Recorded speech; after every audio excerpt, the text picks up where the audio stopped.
तेरा ये जादुई लीची का घर भस्म होकर रहेगा। बोल, कहाँ छिपाया है वो आखिरी लाल मोती? कालू पीछे हट जा। इस घर का राज अगर खुल गया तो पूरे जंगल में तबाही मच जाएगी।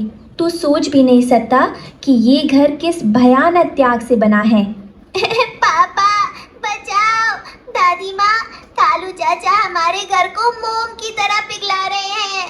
कालू, तुझे इस घर की छाल छूने की भी आजादी नहीं मिलेगी। इसका जादू। चुप कर टुन्नू, मुझे कोई फर्क नहीं पड़ता कि इस घर के पीछे क्या राज है। अगर ये घर मेरा नहीं हुआ तो इसे जलाकर राख कर दूंगा।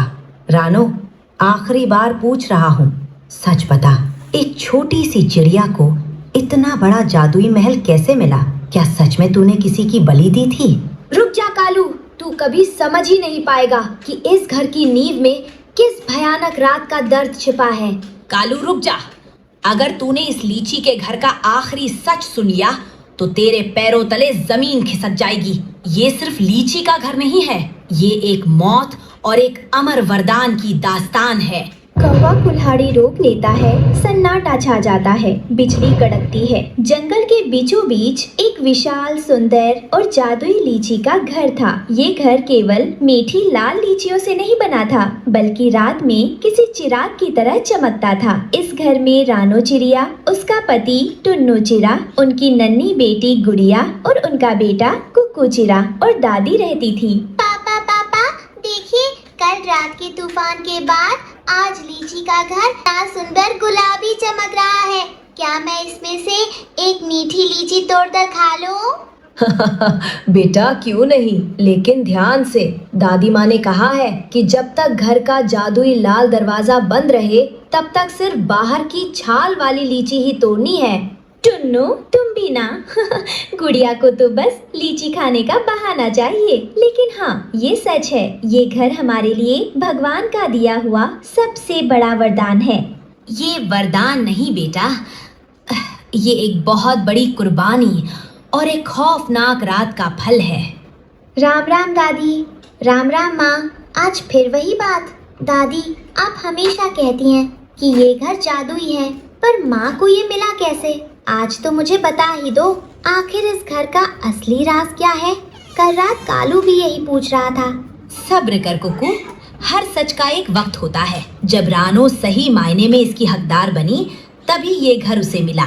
अचानक तेज हवा चलती है, आसमान में काली छाया मंडराने लगती है। कालू कौवा काव काव करता हुआ पेड़ की डाल पर आकर बैठता है। काव काव काव, वाह रानो वाह, रोज रोज इस जादुई लीची के घर में ऐश कर रही हो, पर अब बहुत हुआ।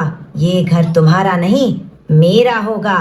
कालू, तुम्हारी हिम्मत कैसे हुई यहाँ आने की? भाग जाओ यहाँ से, वरना कुक्कू और मैं मिलकर तुम्हें जंगल से बाहर खदेड़ देंगे। अरे ओ टुन्नू के बच्चे, तू मुझे डराएगा?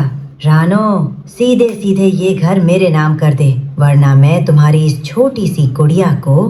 खबरदार कालू, अगर मेरी गुड़िया की तरफ एक कदम भी बढ़ाया तो ये घर प्यार और त्याग से बना है। तुम जैसा नीच और स्वार्थी कौवा कभी इस घर का दरवाजे के अंदर कदम भी नहीं रख सकता। कालू कौवा झल्लाकर घोंसले पर झपटता है, लेकिन जैसे ही वह लीची के घर को छूता है उसे एक तेज बिजली का झटका लगता है। ज़ैप! मरे रे, बचाओ! ये क्या है? आग जल रही है क्या इसमें? मेरी पीठ झुलस गई। देख लिया कालू चाचा, ये सच्चा घर है। यहाँ सिर्फ साफ दिल वाले ही रह सकते हैं। तेरा काला दिल इस घर का जादू बर्दाश्त नहीं कर सकता। मैं देख लूंगा तुम सबको। मैं इस घर का राज पता करके रहूंगा और फिर ये घर मेरा होगा। काव काव। कालू उड़ जाता है। शाम का समय, सब लोग घर के अंदर बैठे थे। बाहर हल्की बारिश हो रही थी। गुड़िया दादी की गोद में सिर रख कर बैठी है। दादी माँ, कालू कौवा इतना बुरा क्यों है और ये घर उसे झटका क्यों देता है? मुझे आज बताइए ना कि मम्मी को ये घर कैसे मिला। हाँ माँ, आज तो राज बता ही दीजिए। रानो ने भी मुझे कभी पूरी बात नहीं बताई। ठीक है बच्चों, आज वो वक्त आ गया है। रानो बेटा, याद है तुम्हें वो कड़कड़ाती ठंड वाली रात जब भयानक तूफान आया था। हाँ माँ, मैं वो रात कभी नहीं भूल सकती। उसी रात मेरे माता पिता मुझे छोड़कर इस दुनिया से चले गए थे। हाँ बेटा, उस रात जंगल में भयानक सूखा और तूफान था। न खाना था न पानी। रानो के माता पिता बीमार थे। रानो बेचारी छोटी सी थी, फिर भी भोजन की तलाश में दूर पहाड़ियों पर गई। वहां उसे एक बूढ़ी, घायल और प्यासी चील मिली। चील? चील तो चिड़ियों को खा जाती हैं। हाँ कुकू, सब पक्षी उस चील को देखकर डर के मारे भाग गए। चील तड़प रही थी, उसे सख्त प्यास लगी थी, लेकिन हमारी रानो के दिल में डर नहीं, सिर्फ दया थी। मैंने देखा कि वो चील शिकारी नहीं थी, वो सिर्फ जिंदगी की भीख मांग रही थी। मैंने अपनी चोंच में लीची का मीठा रस भर भर कर उस चील को पिलाया। पूरे 3 दिन और 3 रात मैंने अपनी जान जोखिम में डालकर उस चील की सेवा की। और वो चील कोई आम पक्षी नहीं थी। तभी आसमान से दिव्य रोशनी चमकी और वन देवी अपने असली रूप में प्रकट हुई।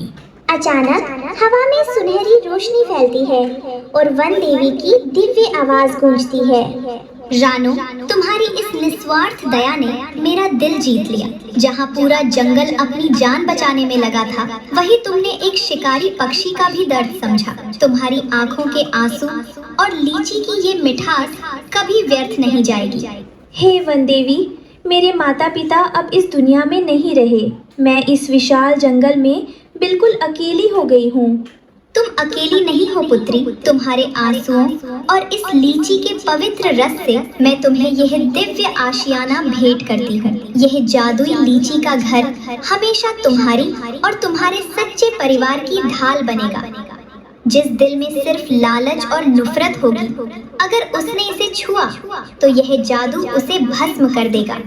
तब वन देवी ने रानो के आंसुओं और लीची के उस आखिरी फल को मिलाकर अपने जादू से यह जादुई लीची का घर बनाया। ओह, तो ये बात है, इसीलिए इस घर में इतनी मिठास और सुरक्षा है। हाँ, वन देवी ने वरदान दिया था कि ये घर हमेशा रानो और उसके सच्चे परिवार की रक्षा करेगा। जिस दिल में सिर्फ लालच और नफरत होगी, जैसे कालू कौवा, उसे ये घर कभी स्वीकार नहीं करेगा और छूते ही भस्म कर देगा। गुड़िया अपनी माँ रानो के गले लग जाती है। मम्मी, आप दुनिया की सबसे अच्छी और दयालु मम्मी हो। अब मुझे समझ आया कि ये घर इतना जादुई क्यों है, क्योंकि ये आपकी दया से बना है। और कालू कौवा चाहे कितनी भी कोशिश कर ले, वो हमारी इस मिठास और प्यार को कभी नहीं छीन सकता। बिल्कुल सही कहा पापा। कालू के पास ताकत हो सकती है, लेकिन हमारे पास सच्चे दिल की ताकत और दादी का आशीर्वाद है। हमेशा याद रखना बच्चों, जादू किसी मंत्र में नहीं होता। जादू इंसानियत, प्यार और दूसरों की मदद करने में होता है। जो दूसरों को खुशी देता है, ईश्वर उसके लिए ऐसा ही जादुई आशियाना बना देता है। रात का अंधेरा गहराता है और जादुई लीची का घर और भी तेज सुनहरी रोशनी से चमकने लगता है। सब एक साथ खुशी से गाने लगते हैं और कालू कौवा दूर पेड़ से लाचार होकर सिर्फ देखता रह जाता है।